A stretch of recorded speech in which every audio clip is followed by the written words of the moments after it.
For more perspective on what's happening on the front lines, we'd like to bring in Lieutenant Colonel Jonathan Conricus, spokesperson for the Israel Defense Forces. Thank you so much for joining us, especially during this time.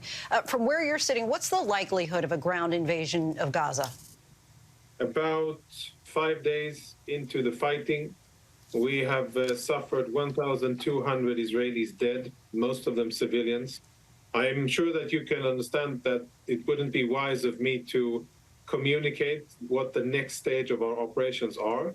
I can, however, say that we have, as you know, a significant, a sizable amount of reserve soldiers that have been called up and are now in southern Israel around the Gaza Strip.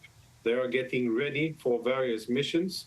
These are infantry, armor, artillery, combat engineers, and other ground forces, which are currently there, deployed and getting ready. Understood. Okay, I have heard you say that the actions of Hamas leave no room for mercy toward Hamas. But what about the Palestinians and the innocent civilians who are losing their lives at this point? They are not the aim. They are definitely not the aim, and we, the IDF, continue to be committed to the law of armed conflict. It is a guiding principle in all of our wars, and it will be so in this one as well. We are not focusing on them. We are focusing on dismantling the military capabilities of Hamas. Well, you say that they're not the aim, but I do want to look at some numbers that we got, and these are a day old. But we saw fully destroyed 168 buildings, including 1,009 residential units, schools, 48 schools destroyed, government buildings, 23 destroyed, ambulances, 12 have been directly targeted, medical institutions, 10 bombed, including 7 hospitals. If the Palestinians are not, if Hamas is the target, then why go for hospitals and schools and ambulances? Just a question. Do you have the same tally for the vehicles, houses, etc. on the Israeli side? I will set that aside. We do. Yes, we do. Yeah. Because I think it provides context, and I think that, you know, your viewers have seen yesterday and today the consequences of what Hamas did in our communities to our civilians. And this wasn't the civilians being in the wrong place. This was the civilians were the target.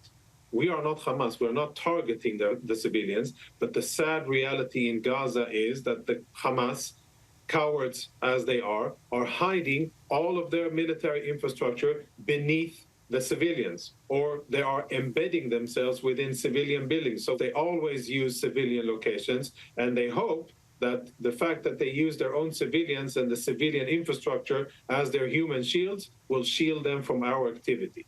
That is wrong. That is a war crime to use civilians as human shields. Of course, another thing Hamas is guilty of, taking some estimated 150 hostages. It's feared that they are now in Gaza. How does that further complicate the bombardment of Gaza, knowing or believing at least that there are hostages in that area?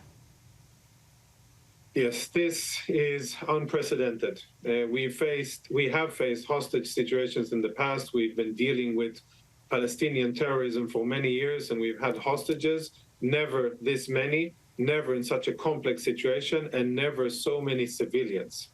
We've had military and we've had civilians, but really in small numbers. Here we are talking about young men and women, but we're also talking about the elderly, disabled people, children, infants, and even I know of a Holocaust survivor that is held hostage by Hamas. It definitely creates a very, very challenging environment to operate in. But if Hamas thinks that by taking hostages, they will be able to escape what awaits them and the dismantling of their military capabilities, I think that our actions will prove that assumption wrong. And Hamas will see that their barbaric behavior, which has been displayed for all the world to see, what Hamas really is and what their planned actions were, will be their undoing. Any reason to believe those hostages are still alive? Intelligence is very, very sketchy at this time.